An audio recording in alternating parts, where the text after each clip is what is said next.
रुको एक सेकंड। बताओ, इंडियन कॉन्स्टिट्यूशन किसने हाथ से लिखा था? प्रेम बिहारी नारायण रायजादा ने, कैलीग्राफी में। एक भी गलती नहीं। लेकिन ये सिर्फ एक फैक्ट है। असली बात ये है, कॉन्स्टिट्यूशन के बेसिक्स क्लियर हैं क्या? किसने लिखा इसको? प्रेम बिहारी नारायण रायजादा ने लिखा है।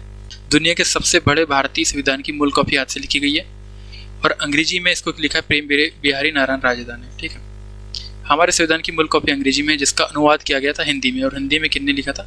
वसंत कृष्ण वैद्य ने। ठीक है, संविधान लिखने में 432 निब घिस गई थी और इसमें 432 पेन होल्डर निब का इस्तेमाल हुआ था। तो ये क्वेश्चन बहुत ही डीपली पूछा जा सकता है, यूपीएससी के लेवल का है ये। ठीक है, मतलब बहुत ज़्यादा डिटेल में। संविधान लिखने में 303 नंबर की निब का उपयोग किया गया था।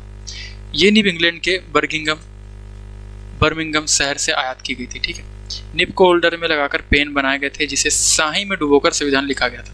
मतलब जैसे अभी नॉर्मल हमारे पास पेन है, वैसा पेन नहीं था, उसको बार बार स्याही में डुबोना पड़ता था, फिर हमें लिखना पड़ता था। ठीक है, तो हर पन्ने पर नाम लिखने की शर्त पर उन्होंने काम किया था। किसने? प्रेम बिहारी नारायण रायजादा ने। तो उनका शॉर्ट नेम जो है प्रेम, मतलब उनकी जो साइन है शॉर्ट वाली प्रेम, तो यहाँ पर उन्होंने लिखा प्रेम शॉर्ट तरीके से। ठीक है, प्रेम बिहारी नारायण रायजादा ने। ठीक है, तो हर पेज पर उन्होंने यहाँ पर साइन लिखी हुई है। संविधान की हिंदी की कॉपी वसंत कृष्ण वैद्य ने लिखी है और हिंदी कॉपी में 264 पन्ने हैं, जिसका वजन 14 किलो है। इसका कागज handmade paper research centre Pune में बना था और हिंदी कॉपी कैलीग्राफर वसंत कृष्ण वैद्य ने हाथ से लिखा है। संविधान जिस कमरे में लिखा गया था वहाँ संविधान क्लब बना। प्रेम बिहारी को संविधान हॉल में एक कमरा दिया गया, जो बाद में संविधान क्लब हो गया, और उसी कमरे में बैठकर उन्होंने संविधान लिखा है। संविधान को हाथ से लिखने में 6 महीने लगे थे। ठीक है, संविधान की मूल कॉपी का वजन 13 किलो था, जो ओरिजिनल बनी गई थी। ओरिजिनल कौन सी थी? ओरिजिनल एक्चुअल में हमारी इंग्लिश वाली थी, है ना, और हिंदी में हमने उसको ट्रांसलेट करके लिखे थे। ठीक है, तो ये आप पढ़ लीजिएगा। इस पांडुलिपि में 233 पन्ने थे और राष्ट्रपति का भी अपना उस समय पे अलग झंडा था, लेकिन वो बाद में चेंज हो गया। ठीक है, 10 देशों के विधान से हमारा संविधान बना हुआ है। हमने 10 कंट्रीज से कुछ चीजें लिए, क्या क्या लिए हम यहाँ पे बिल्कुल देखेंगे।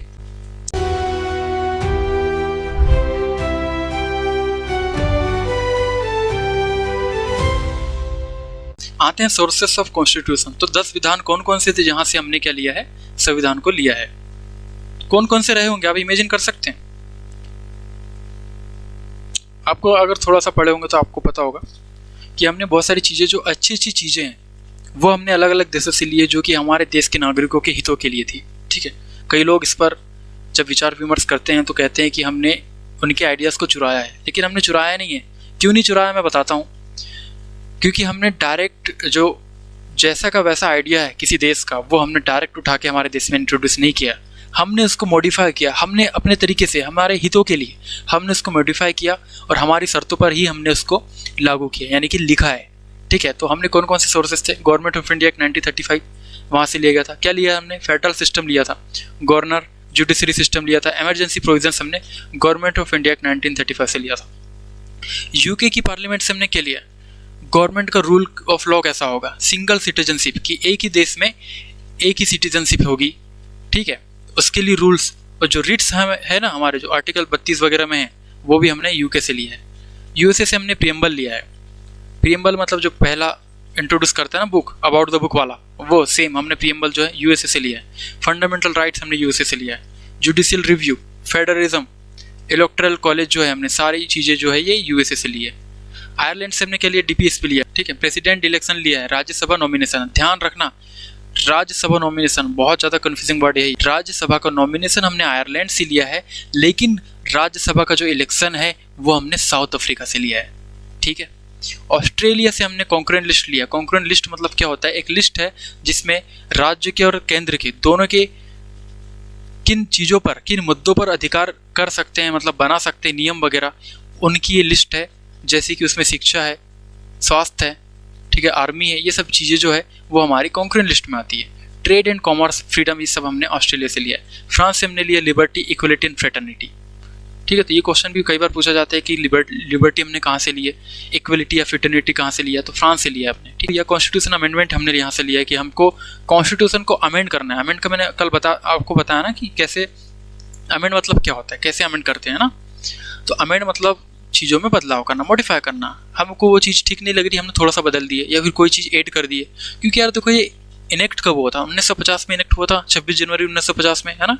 कह सकते हैं कि बहुत सारे साल हो गए हैं, ठीक है। प्रेजेंट की अगर मैं 2026 की बात करूँ तो 50, 60, 70, 75, 76 साल हो गए हैं। तो उसमें बहुत सारे तो देश में बदलाव आएंगे, है ना यार। कोई भी सिटी की अगर मैं बात करूँ तो 2 ही साल में बहुत सारे बदलाव आ जाते हैं। फिर भी तो ये देश है और इतने साल हो गए, तो क्यों नहीं बदलाव आएंगे? बहुत सारी चीज़ें रहती, बहुत सारी चीज़ें जो रहती कि उस समय के लोगों ने उस समय कॉन्स्टिट्यूशन में नहीं ऐड करी होगी, तो अब हमें ऐड करना है, तो हम उसको ऐड करते हैं, ठीक है। तो इसको हम कॉन्स्टिट्यूशनल अमेंडमेंट करते हैं। कहाँ से लिया हमने? साउथ अफ्रीका से लिया है। और राज्यसभा इलेक्शन, मैंने कहा था ना, राज्यसभा नॉमिनेशन आयरलैंड और राज्यसभा का इलेक्शन कहाँ से लिया हमने? साउथ अफ्रीका से। यूएसएसआर, यानी कि उस समय यूएसएसआर रहा करता था, वो कौन है? ये रसिया है। इससे हमने फंडामेंटल ड्यूटीज लिया है और प्लानिंग लिया है, ठीक है। जर्मनी के वेमार कॉन्स्टिट्यूशन, उसका नाम है वेमार कॉन्स्टिट्यूशन, से हमने क्या लिया? इमरजेंसी राइट सस्पेंशन हो जाते हैं। कब?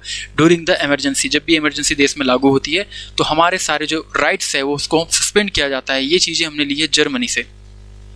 जापान से हमने प्रोसीजर एस्टेब्लिशमेंट बाय लॉ हमने लिया है, ठीक है। तो ये सब चीज़ें हमने ली है, आप देख सकते हैं, ठीक है। अब आगे आते हैं, 12 शेड्यूल होते हैं, है ना। तो 12 शेड्यूल पहले कितने थे?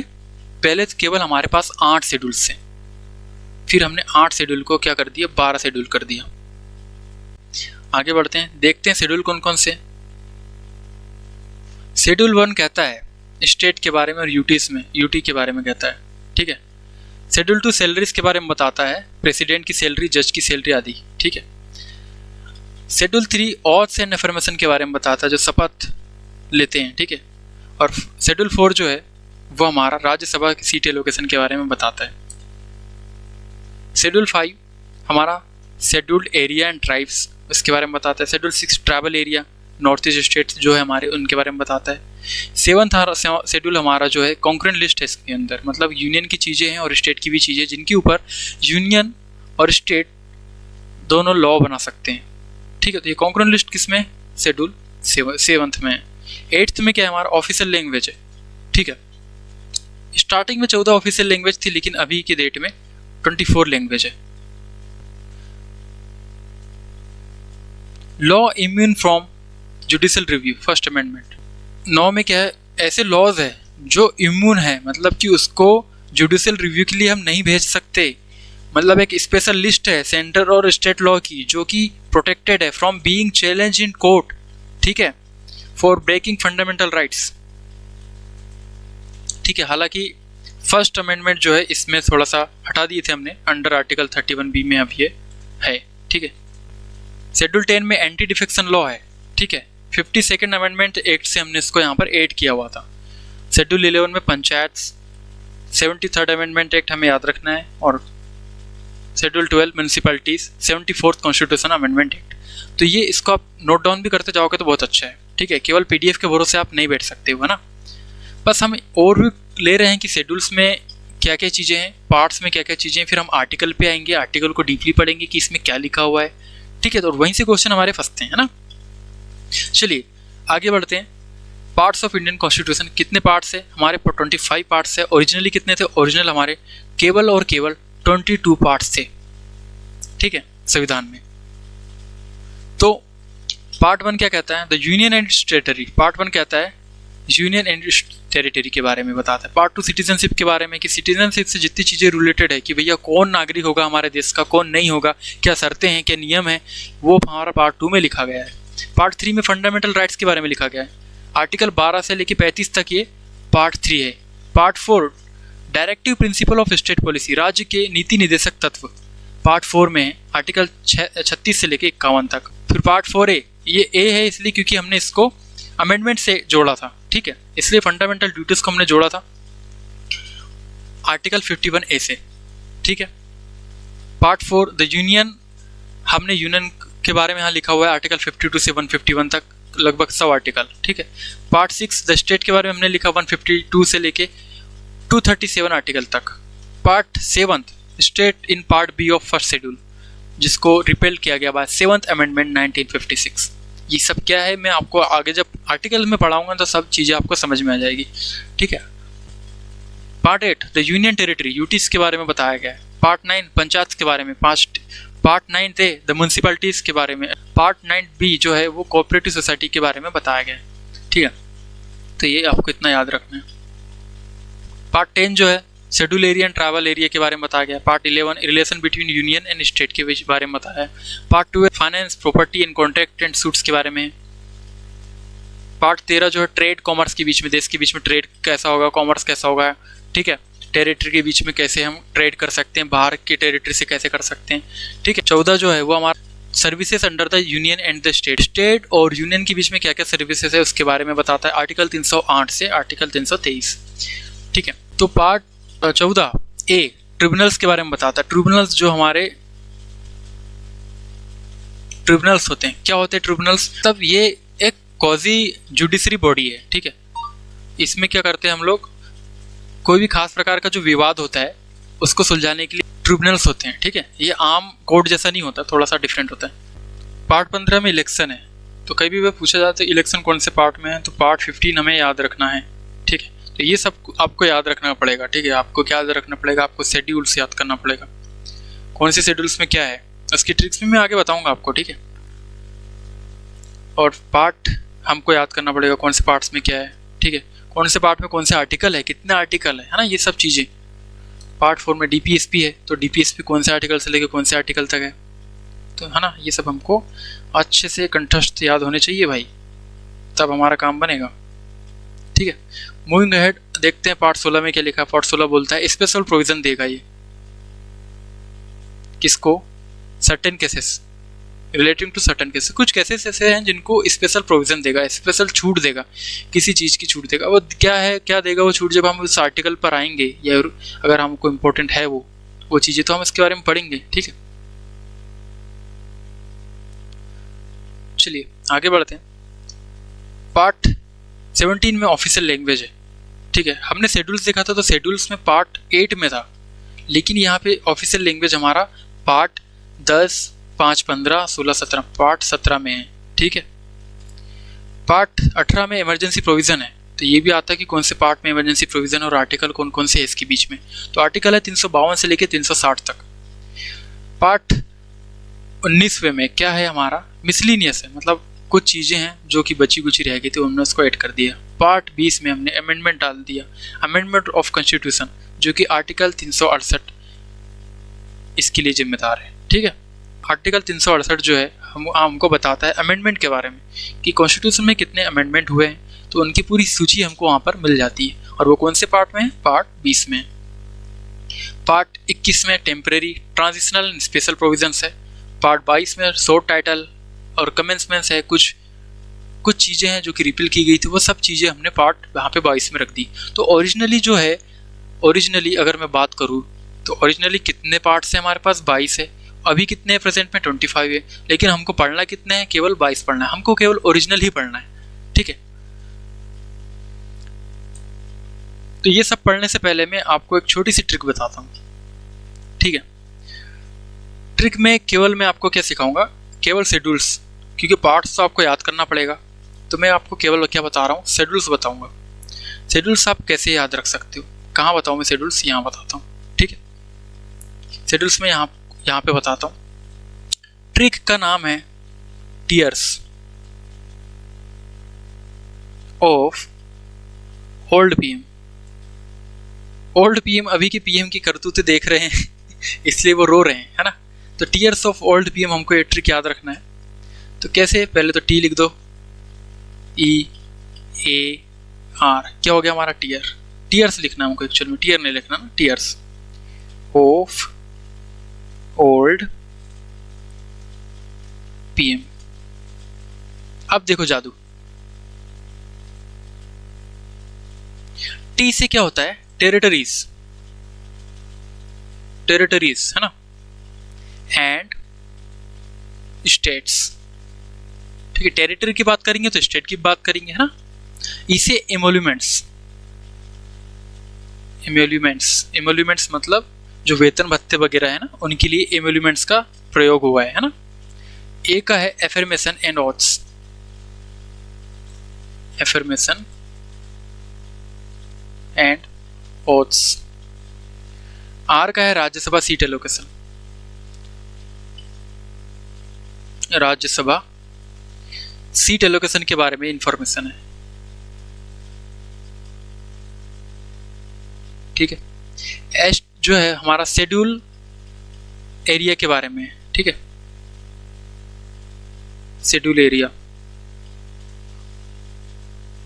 ओ हमारा other travel area, other travel area जिसके अंतर्गत कौन है, जिसके अंतर्गत असम, मिजोरम, मेघालय, त्रिपुरा, ये सब चीजें कौन कौन है, असम है, मेघालय, त्रिपुरा और मिजोरम, त्रिपुरा और मिजोरम, तो इसमें ये सब चीजें है ना। एफ, एफ मतलब फेडरल लिस्ट, फेडरल मतलब जो कॉन्करेंट लिस्ट है हमारी वो फेडरल लिस्ट, ठीक है, मतलब जिसमें राज्य की भी सूची होगी, स्टेट की भी सूची होगी, ठीक है। ओ मतलब ऑफिशियल लैंग्वेज, ऑफिशियल लैंग्वेज, ठीक है। एल मतलब क्या होता है, लैंड रिफॉर्म्स यहाँ पर किए गए थे, ठीक है, लैंड रिफॉर्म्स। डी मतलब डिफेक्शन लॉ, शेड्यूल 10 है ना, डिफेक्शन लॉ। अमेंडमेंट भी लिख देता हूँ यहाँ पे, 52nd अमेंडमेंट एक्ट से हमने इसको जोड़ा था, ठीक है। और पी मतलब पंचायत, किस किस ने देखी पंचायत कमेंट कर लेना, ठीक है, पंचायत, ठीक है। तो पंचायत ये जो है हमारा 73rd अमेंडमेंट हमको याद रखना है, अमेंडमेंट से जुड़ा था। अमेंडमेंट मतलब हमने मॉडिफाई करे, हमको नीट लगी तो हमने पंचायत लाया, हमको नीट लगी तो हमने डिफेक्शन लॉ लेके आए 52nd कॉन्स्टिट्यूशन अमेंडमेंट एक्ट से, ठीक है। तो हमने इसको अमेंडमेंट से जोड़ा, मतलब मॉडिफाई करके जोड़ा। और एम मतलब म्युनिसिपलिटीज, म्युनिसिपलिटीज के बारे में ये बताता है, ठीक है। और इसको भी हमने article 74th constitution amendment act से जोड़ा था, ठीक है। ये सब चीज़ें आपको याद रखना। टीयर्स ऑफ वर्ल्ड पीएम, अगर आप देखना चाहो कि कौन से नंबर पे क्या है तो आप कैसे देखोगे, आप देखोगे ऐसे 1, ये 2 है, 3 है, ये 4 है, ये 5th है, ये 6th है, ये 7th है, ये 8th है, ये 9th है और ये 10th है और ये 11 है और ये 12th है। हो गए हमारे 12 शेड्यूल्स कंप्लीट, ठीक है। तो फेडरल लिस्ट हमारा शेड्यूल 7 में है, ऑफिशियल लैंग्वेज हमारा शेड्यूल 8 में है। तो ये आप इसको एक बार नोट डाउन कर लो, क्योंकि आपको याद करनी है सब चीज़ें, आपको पता रहना चाहिए। आपसे अगर लैंग्वेज के बारे में पूछा जाए तो आपको पता चलना चाहिए कि आर्टिकल 343 है या कोई और है ना, कौन से पार्ट में है वो भी हमको पता रहना चाहिए, कौन से शेड्यूल में है, सब हमें सारी चीज़ें जो है पता रहनी चाहिए, ठीक है। तो बढ़ते हैं आगे।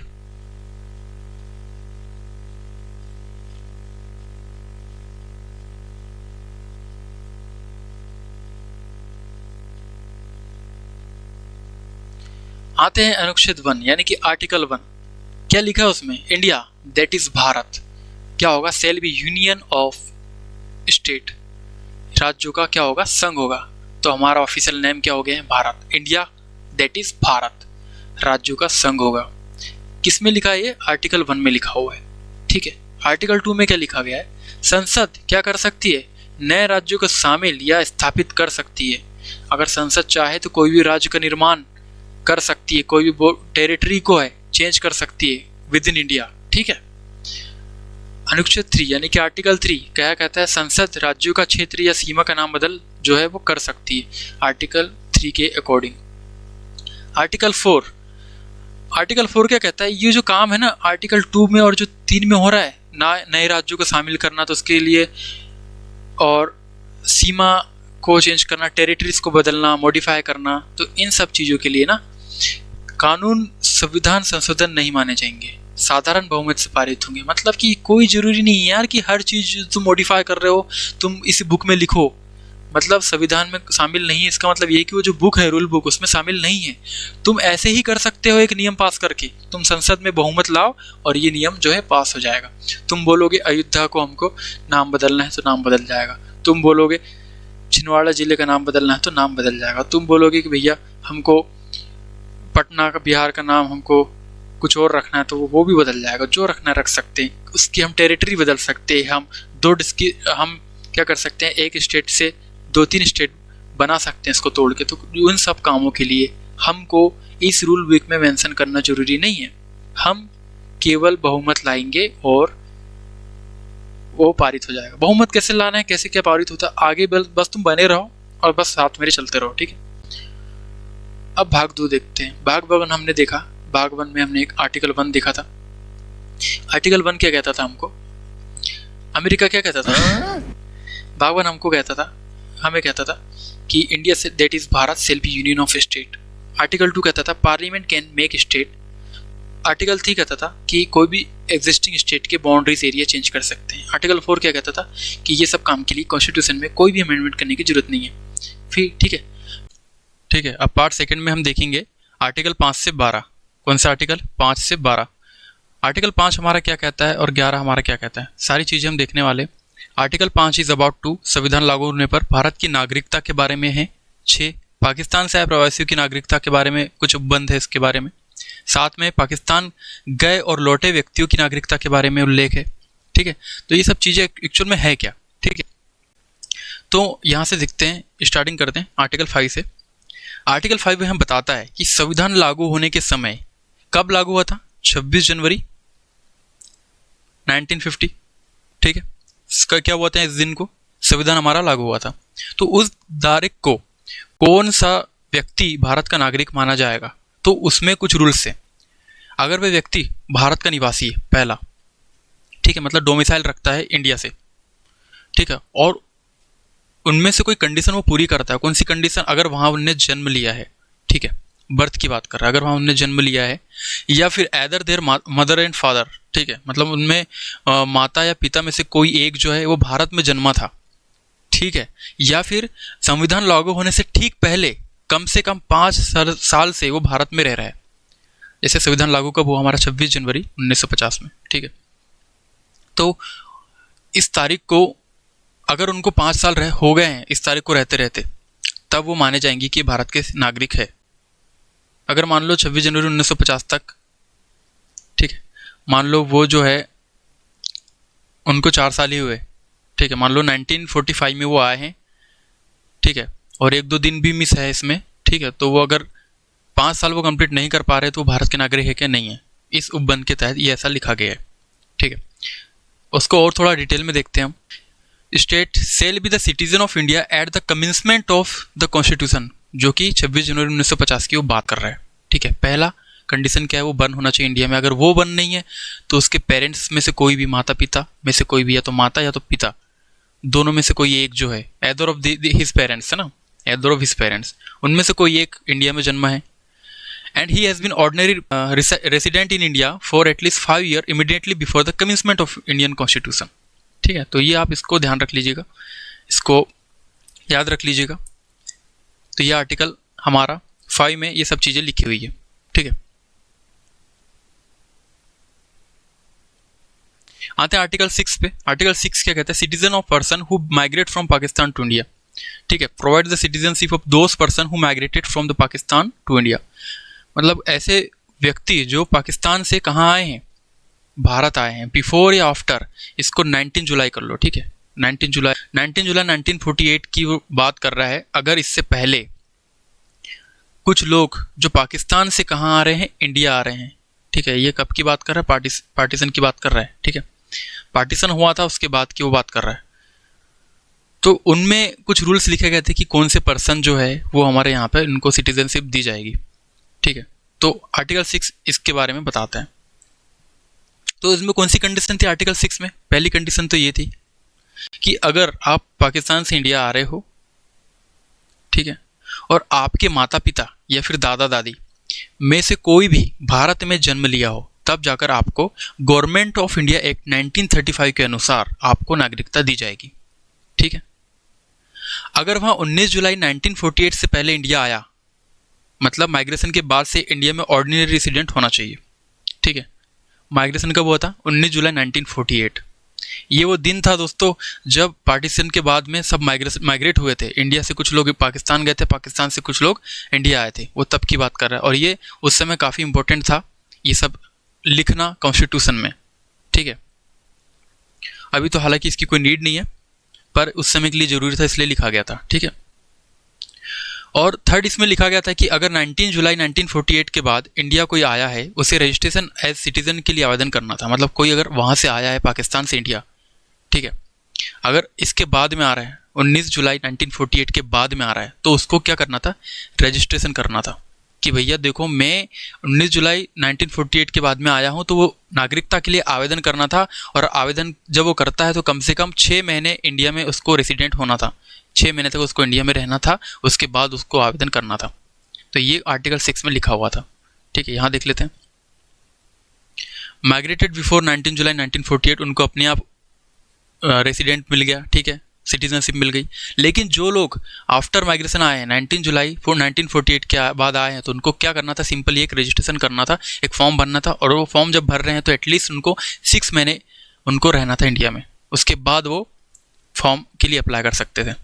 ठीक है, तो इसको आप स्क्रीनशॉट चाहे तो ले सकते हैं। ठीक है, मूविंग है, आर्टिकल 7 पे आते हैं। आर्टिकल 7 हमारा क्या कहता है? आर्टिकल 7 कहता है हमारा, citizen of person who migrated from India to Pakistan. अब कुछ लोग भारत से पाकिस्तान भी गए होंगे, ठीक है, तो उनके लिए यहाँ पर उपबंध लिखा गया है कि इसमें जो भी सिटीजनशिप है, जो पर्सन जो माइग्रेट किए गए थे बाहर इंडिया से पाकिस्तान माइग्रेट किए गए थे, उनके बारे में लिखा गया है। ठीक है, लिखा हुआ है यहाँ पे, any person who migrated from India to Pakistan on or after 1 March 1947 shall not be regard as the citizen of India. अगर ऐसा पर्सन जो इंडिया से पाकिस्तान गया है 1 मार्च 1947 के बाद या उस दिन, तो उसको इंडिया की सिटीजनशिप नहीं मिलने वाली। ठीक है, according to this article. Exception, if he return to India, लेकिन अगर ऐसा कोई पर्सन वहाँ जा चुका है लेकिन वो इंडिया में आ रहा है, ठीक है, विद परमिट फॉर सेटलमेंट या परमानेंट रिटर्न आ रहा है, तो उसको क्या करना था, उसके लिए यहाँ पर ये उपबंध लिखा गया है।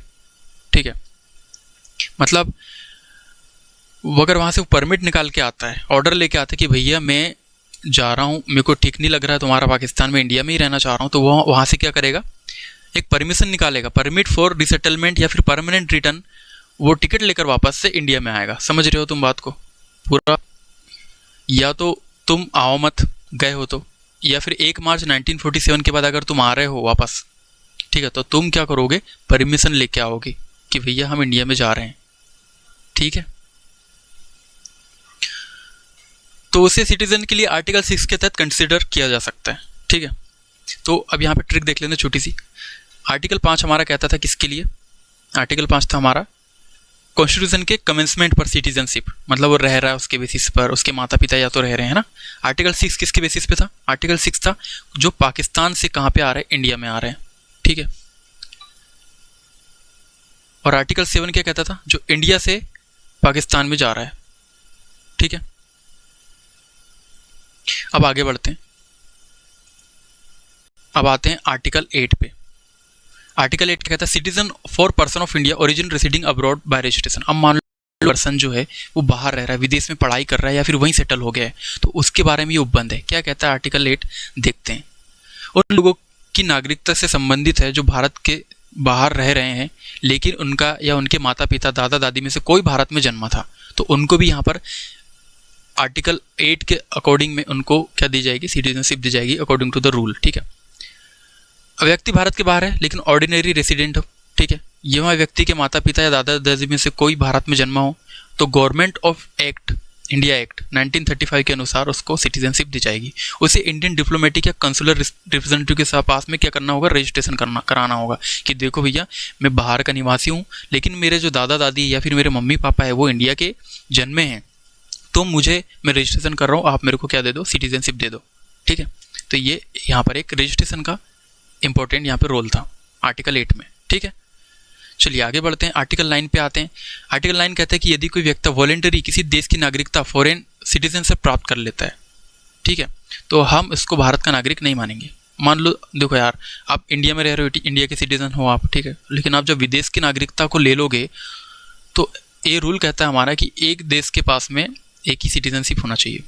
ठीक है, या तो तुम इंडिया में तुम दूसरी देश की नागरिकता ले लो, अगर तुमने दूसरे देश की लिया हो तो इंडिया की अपने आप बर्खास्त हो जाएगी, अपने आप रद्द हो जाएगा, नलीफाई हो जाएगा वो। ठीक है, तो आर्टिकल 9 क्या कहता था, ये कहता था, ठीक है। आर्टिकल 10 क्या कहता है कि ये जो प्रावधान है आर्टिकल 5 से लेकर 8 तक, जो भी व्यक्ति भारत का नागरिक है वह संसद द्वारा बनाए गए कानून के अधीन भारत का नागरिक बना रहेगा। मतलब ये एक्सटेंशन की बात कर रहा है कि जो भी अब इस आर्टिकल से रिलेटेड जितने भी लोग सिटीजनशिप इनको मिली है वो नागरिक बने रहेंगे, ठीक है, ठीक है। कंटिन्यूएशन ऑफ सिटीजन के बारे में ये बताता है, ठीक। लेकिन आर्टिकल 11 क्या कहता है, आर्टिकल 11 क्या कहता है, आर्टिकल 11 कहता है, देखो 5 देख लिए थे हमने, 6, 7, 8, 9, 10 कंटिन्यूएशन ऑफ सिटीजनशिप एंड 10 जो है, और जो 11 है वो कहता है parliament's power to make law regarding citizenship. मतलब आर्टिकल 11 हमारे क्या कहता है कि आर्टिकल 11 हमारा कहता है कि पार्लियामेंट के पास पावर है कि वो सिटीजनशिप के नियम को बदल सकता है, संसद के पास ये शक्ति है। समझ रहे हो बात को? तो संसद चाहे तो अब भी कोई नया रूल लाकर अब भी विवाद खड़ा कर सकती है पूरे भारत में, ठीक है, कि भैया आप देश के नागरिक नहीं हो, कोई भी रूल पास कर सकती है। तो एक नागरिकता अधिनियम 1955 हमें याद रखना है, जिसमें जन्म, वंश या पंजीकरण या फिर नेचुरलाइजेशन के कारण हमको जो नागरिकता मिलती है तो उसका किस तरह से हम निरस्तीकरण कर सकते हैं, ठीक है। तो ये कौन बनाता है, ये सब चीज़ें संसद बनाती है, और संसद कई बार इसको मॉडिफाई भी करती है। तो समय समय पर उन्होंने संशोधन करे, जैसे ही 1986 में, 2003 में, 2005, 2019 में भी उन्होंने एक CAA लेके आया था, ठीक है, सिटीजनशिप अमेंडमेंट बिल उन्होंने लेके आया था, ठीक है, 2019 में भी, ठीक है। तो ये चीज़ें आपको ध्यान रखनी है।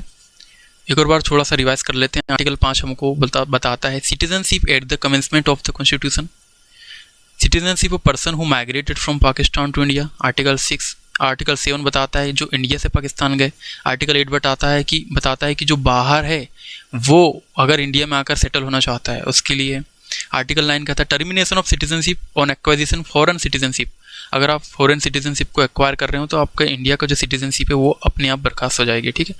आर्टिकल 10 कहता है कि कंटिन्यूएंस ऑफ सिटीजनशिप, ठीक है। और आर्टिकल 11 संसद के पास शक्ति है इन सिटीजनशिप की जो रूल है उसको चेंज करने की, मॉडिफाई करने की, अल्टर करने की, नियम बदलने की, नया नियम इंट्रोड्यूस करने की, सारी चीज़ें, ठीक है।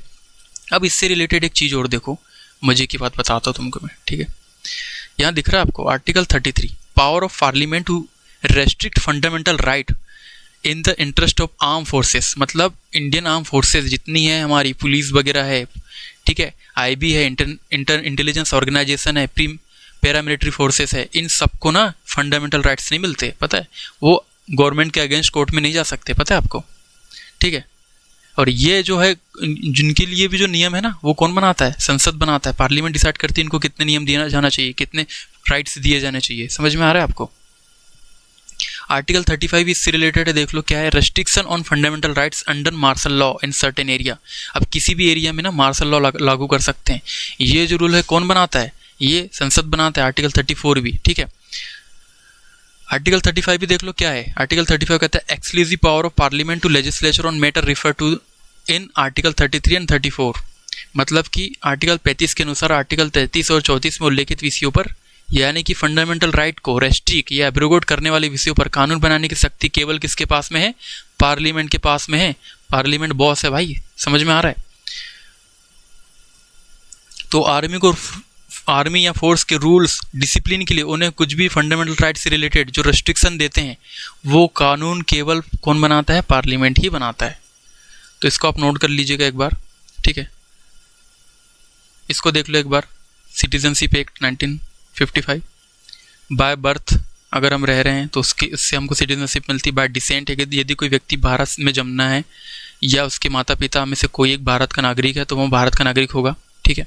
ये कुछ शर्तें लिखी हुई है, इसको पढ़ लीजिएगा। बाय रजिस्ट्रेशन हम कैसे नागरिकता ले सकते हैं, बाय नेचुरलाइजेशन से हम कैसे यहाँ पर नागरिकता ले सकते हैं। भारत में पिछले 12 महीनों में कम से कम 11 महीने निवास किया हो, ठीक है।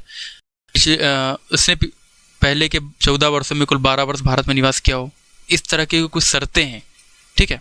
और बाय इनकॉर्पोरेशन ऑफ टेरिटरी, ये कि एक मज़ेदार चीज़ है। अगर मान लो कल को हम पाकिस्तान पर हमला करते हैं और पाकिस्तान को हम एक्वायर कर लेते हैं तो पाकिस्तान के जो नागरिक है वो अपने आप इंडिया के नागरिक हो जाएंगे, ठीक है। तो ये सिटीजनशिप एक्ट 1955 आपको ध्यान रखना है, ठीक है। और कुछ टर्मिनेशन भी होती है, जैसे रिनॉन्सिएशन, टर्मिनेशन, डिप्रीवेशन, धारा 14 जो है इसमें, ठीक है, डिब्रीमेंट। तो ये आप पढ़ लीजिएगा, ठीक है। आई होप यहाँ तक आपको समझ में आया होगा। क्लास कैसी लगी कमेंट करके ज़रूर बताइएगा। अब नेक्स्ट क्लास में हम क्या करेंगे, जैसे हम सब चीज़ें जो है पढ़ तो लिए हैं, लेकिन कुछ चीज़ें जो है छूट गई है।